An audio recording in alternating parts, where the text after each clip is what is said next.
Keren kan? Masya Allah, luar biasa.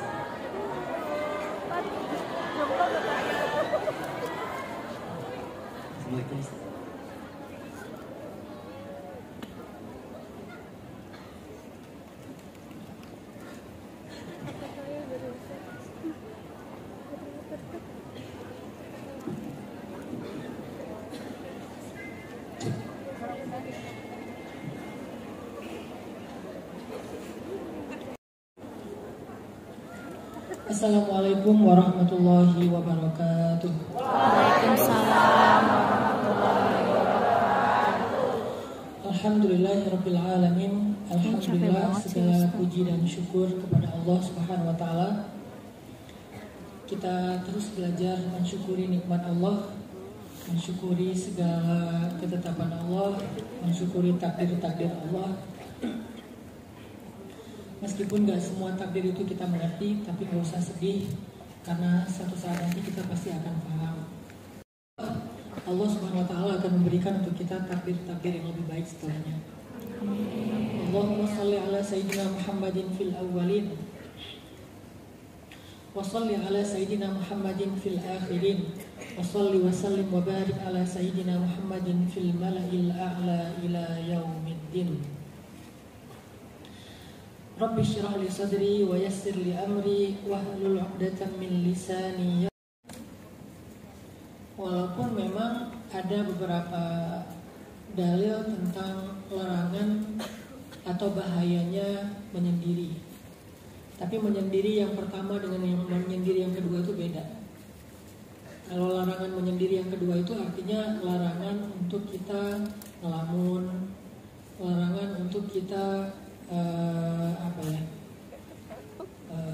larut dalam kesedihan, larut dalam rasa sedih, dalam rasa penyesalan, berandai-andai, itu menyendiri yang kedua. Tapi menyendiri yang pertama ini bahkan termasuk di antara sunnah Nabi dengan beragam macam istilahnya. Kalau dalam judul kita istilahnya hilang untuk hilang. Itu adalah terjemahan dari berbagai macam literasi Islam tentang sunnah menyendiri.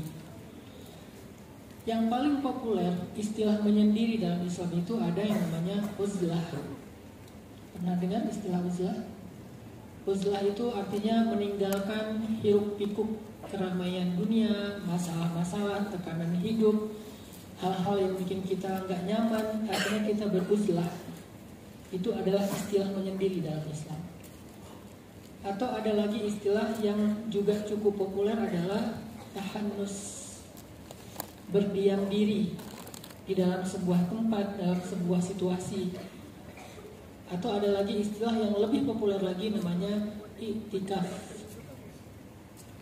berdiam diri di satu tempat, berdiam diri di satu musola, sajadah, masjid, dan gak mau diganggu oleh siapa-siapa. Semua ini adalah terjemahan dari kata menyendiri dalam versi Islam.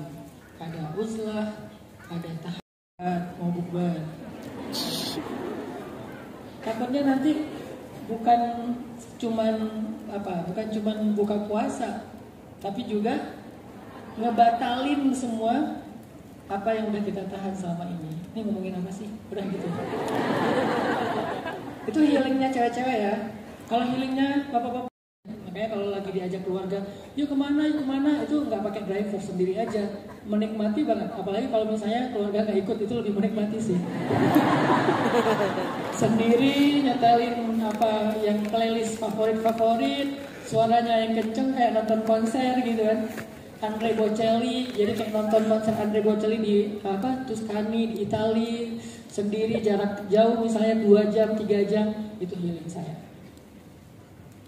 Karena I love my rides, jadi senang dengan kendaraan. Atau healing kedua saya adalah ke kuburannya emak.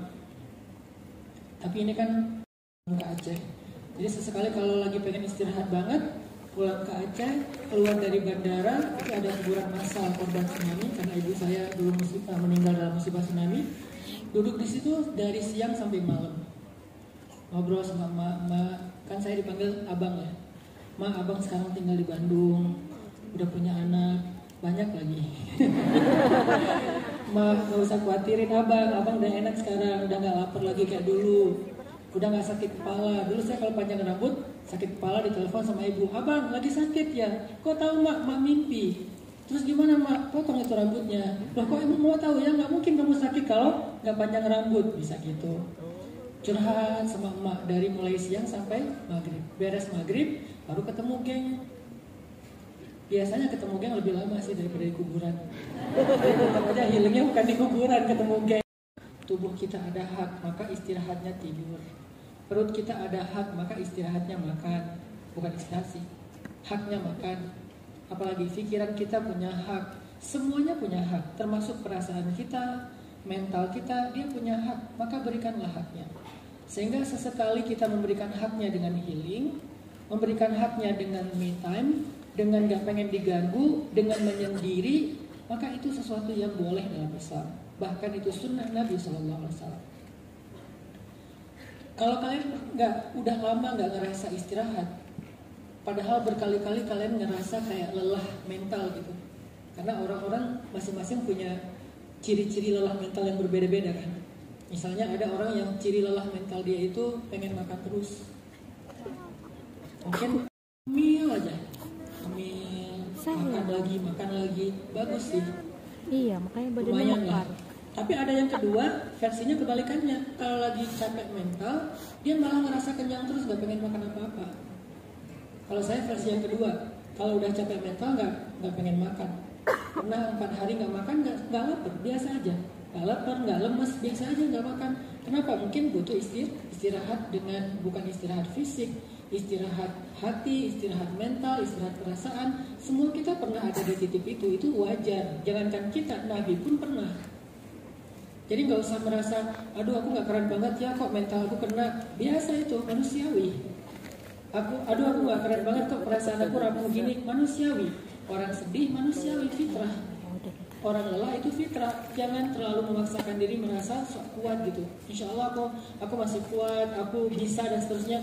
Oke, di beberapa kasus kita bisa katakan itu dengan kalimat bencana yo.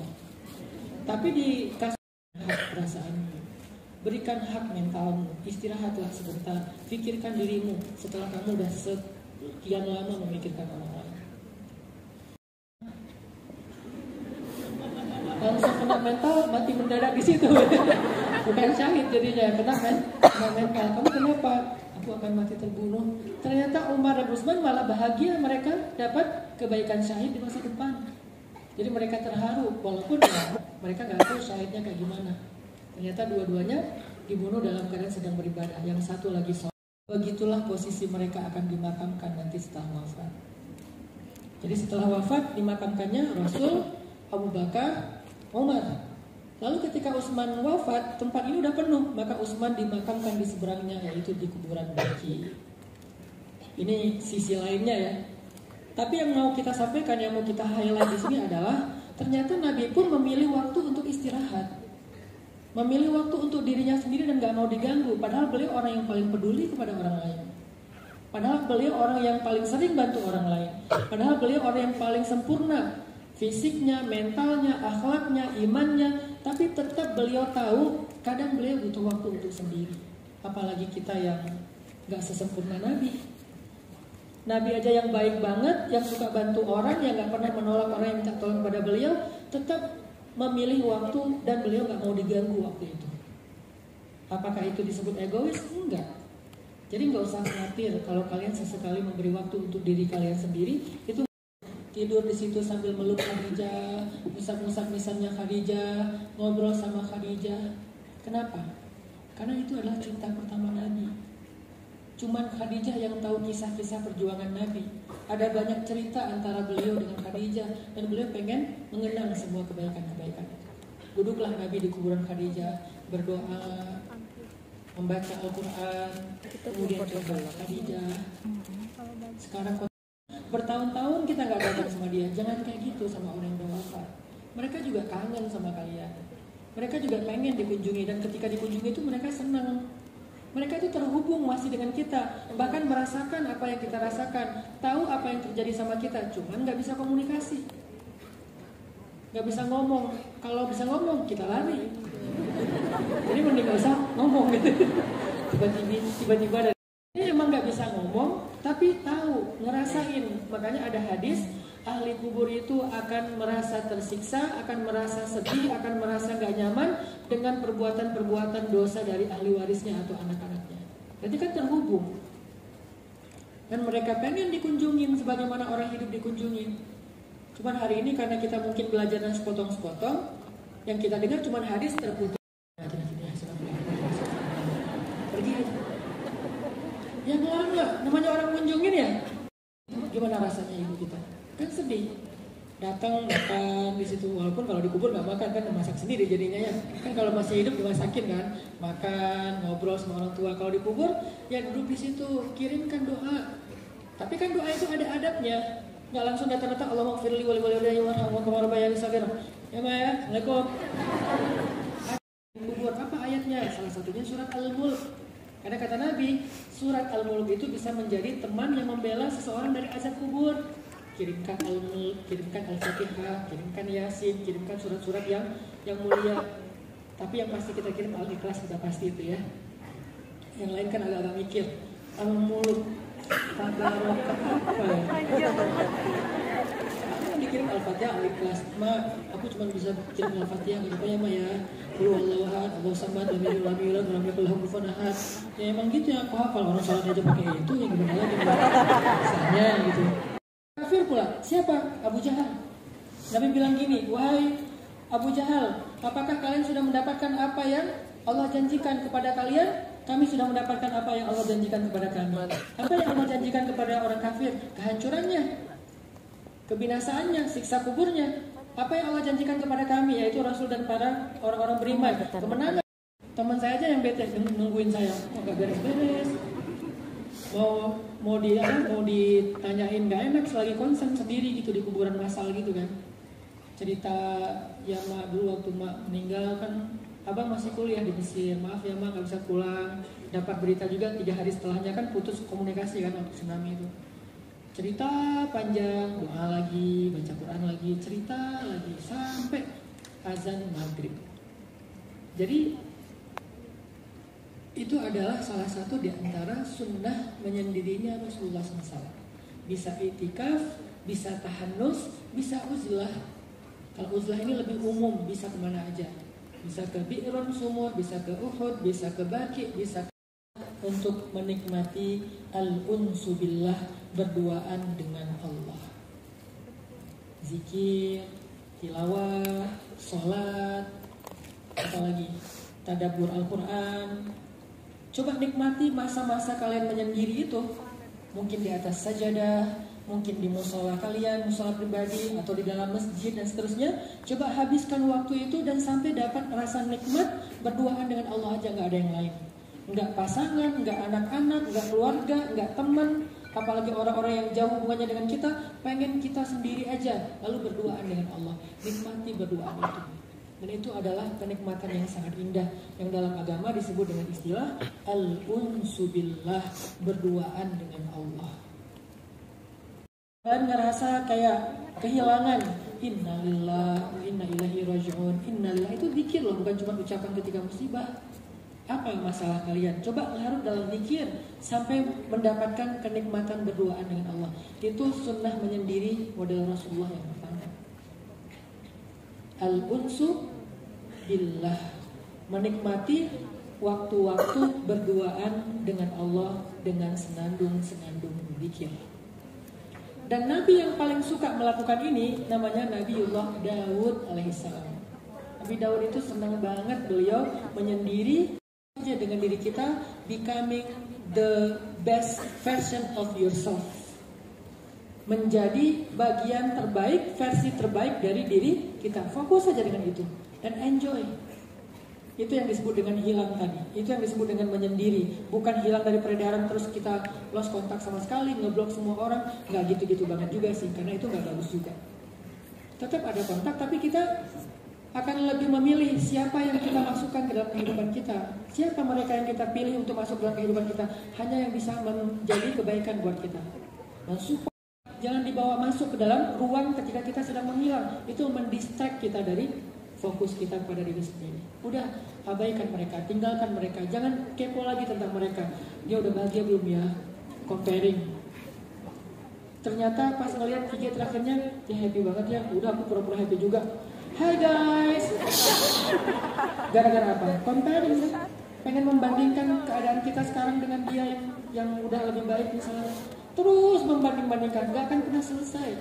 Atau membandingkan dengan orang yang gara-gara dia kita diputusin. Karena sekarang udah jadi suami mantan atau istri mantan. Kenapa dulu aku ditolak? Gara-gara calonnya dia itu seorang yang sukses akademik. Ya udah, aku pengen dokter duluan. Capek. Kayak Fatimah sama Ali lah. Malam pertama mereka menikah.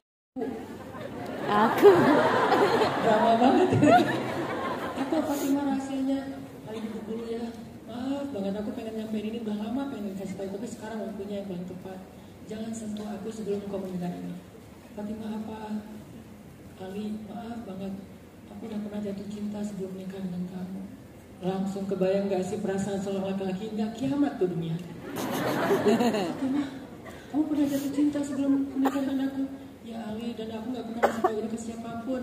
Bahkan ayahku aja gak tahu. Yang tahu cuma Allah, kemudian aku. Ini rahasia aku dengan Allah aja. Tapi malam ini aku harus memberitahukan kepada kamu, ya Ali. Fatimah, orang yang seberuntung itu. Karena dulu jatuh cinta itu gak gampang. Sekarang jatuh cinta sehari 3 kali. Pagi jatuh cinta, siang jatuh cinta, malam jatuh cinta, malam curhat ke teman kos-kosan. Aku bete banget nih. Sama siapa yang hari pagi? Bukan.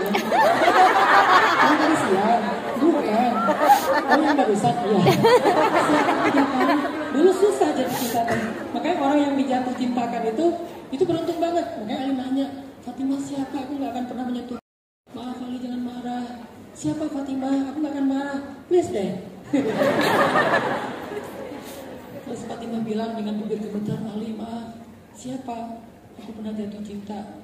Orangnya kamu, wahai Ali.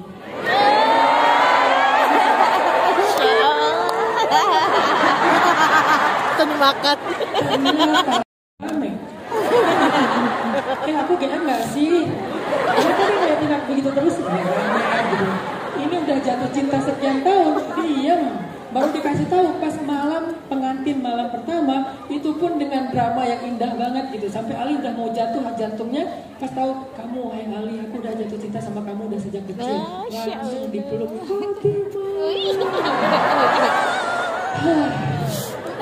Semoga kalian akan mendapatkan Ali dalam kehidupan. Amin. Tapi nggak akan tenang. Jalannya gimana? Kadang kanan, kadang kiri, kadang depan, kadang belakang. Bertawaf, mentawafi Fatimah. Sampai Fatimah bingung. Yang kamu kenapa sih? Kata Ali, bentar Fatimah, bentar. Kenapa sih ya? Kenapa dengan bayang aku? Bayang kamu terlalu indah, aku nggak rela ada yang melihatnya. Bayangnya aja indah. Coba bagi Ali. Bagi kalian yang sudah menikah nanti, kalau keluar rumah, bilang ke suaminya, Mas, bayang aku mas, bayang aku. Tutupin mas, bayang aku mas. Rela bertawaf mengelilingi kalian. Amin. Jadikan status ya. Lagi mencari seseorang yang rela mentawafi aku.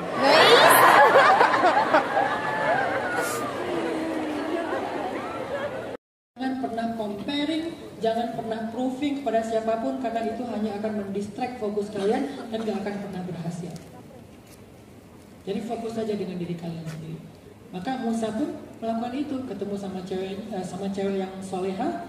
Cewek itu pulang, sampai di rumah kok pulang lebih awal. Ayahnya nanya, nak kenapa pulang lebih awal? Tadi ada yang bantuin ya gitu. Siapa? Ada laki-laki yang kami gak kenal juga. Masya Allah baik banget. Undang dia ke rumah. Nah, ayah pengen bilang makasih sama dia. Nah, kamu masak ya, yang kamu jemput dia ke sana. Yang satu anak perempuan ini masak, yang satu lagi jemput. Yang jemput bingung, aduh gimana ngomongnya ya, malu-malu. Tamshi al-istihya. Bahasa Al-Quran itu indah banget. Nanti baca lagi ayat-ayat Al-Qasas yang tadi kita baca. Lanjutin bacaannya di rumah. Dia jalan malu-malu. Gimana cewek kalau jalan malu-malu? Aduh gimana ya? Gitu-gitu. Waktu itu Musa lagi di bawah pohon, lagi istirahat. Ya Allah, aku gak punya apa-apa, gak punya siapa-siapa. Tolong aku ya Allah, berikan kebaikan. Rabbi inni bima anzalta ilayya min khairin fakir. Nabi Musa doa. Tiba-tiba cewek itu ada di sebelah Nabi Musa bilang, ayah aku ngundang kamu ke rumah, pengen bilang makasih. Nah gitu doang. Bukan Mas masih ingat saya? Oh iya, nggak ada. Mbak yang tadi gimana mbak? Onta-ontanya udah pada mati? Nggak ada bahasa basi nggak jelas itu nggak ada. Akhirnya langsung Nabi Musa, oh iya bangun, jalan mereka. Jalannya pun diatur sama hadis. Kata Nabi, jalannya Musa di depan, ceweknya di belakang. Itu adab jalan yang bukan muhrim. Kalau udah muhrim tadi jalannya cewek jalan, cowok artis tuh. Jadi bukan hanya gandengan ya, tapi kalau sesekali gandengan.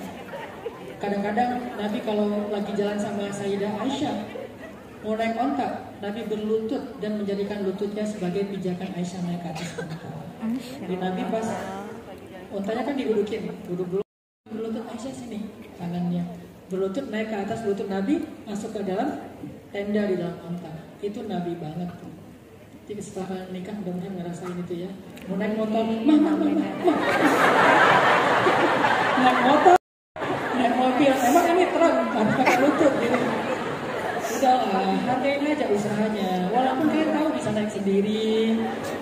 Pas dia berlutut, nggak apa-apa, sentuh aja lututnya. Udah nggak apa-apa ya, aku nggak mau pakai lutut. Jadi lutut aku udah nggak berharga. Naik nanti. Jadi drama lagi, udah naikin aja lututnya. Walaupun setelah kalian naik, aduh, nggak jadi. Keseleo ya. Jadi romantis banget lah mereka. Akhirnya jalannya itu laki-laki di depan, perempuan di belakang. Apalagi kalau naik eskalator, nggak boleh cewek di depan. Cewek di depan naik eskalator, laki-laki nggak bisa jaga pandangan. Jangan terlalu khusus jago acting. Astagfirullah. Enggak. Udah kalian. Terus Nabi Musa tahu rumahnya kan di depan. Gimana caranya? Gampang. Setelah 100 meter belok kiri. Nanti di perempatan ambil jalur yang kedua. Kan gampang tinggal kayak gitu instruksinya. Sampailah ke rumah. Di rumah Nabi Musa cerita tentang kondisinya kepada laki-laki, ayahnya secewek. Pas ayahnya ke belakang, ceweknya ngomong gini, ayah, ya abadi, istajir, inna khaira man istajarta al-qawiyul amin. Ayah, pekerjakan dia untuk kita, karena dia laki-laki yang baik dan amanah, laki-laki yang kuat dan amanah. Ayahnya langsung ngerti, anak saya seumur-umur gak pernah ngomenin cowok. Kalau sekali-kali dia ngomenin, nanti dia ada hati. Pas ke depan, ayahnya ngomong ke Musa, mau gak kamu nikahin salah satu? Ya, nikahkan aku dong sama dia. Gak sevulgar itu, elegan bahasanya. Ayahnya pun elegan, ngerti maksud ayahnya. Coba kalau sebagai ayah. Dia orang yang kuat di mana? Oh iya, bentar ya, ayah lagi mikirin gimana ngegajiinnya ya. Ini ayah gak ngerti banget. Ini anaknya elegan, ayahnya elegan. Langsung bilang, kalau gak nikah dengan salah satu putriku dengan mahar bekerja kepadaku bla bla bla bla. Akhirnya Musa menerima, menikahlah Musa. Jadilah Musa orang yang eksis di negeri itu, jadi kepala suku, jadi orang yang dituakan walaupun beliau masih muda, jadi leader. Setelah beliau mendapatkan versi terbaik dirinya di Madian, barulah Musa kembali ke Mesir. Itu yang disebut dengan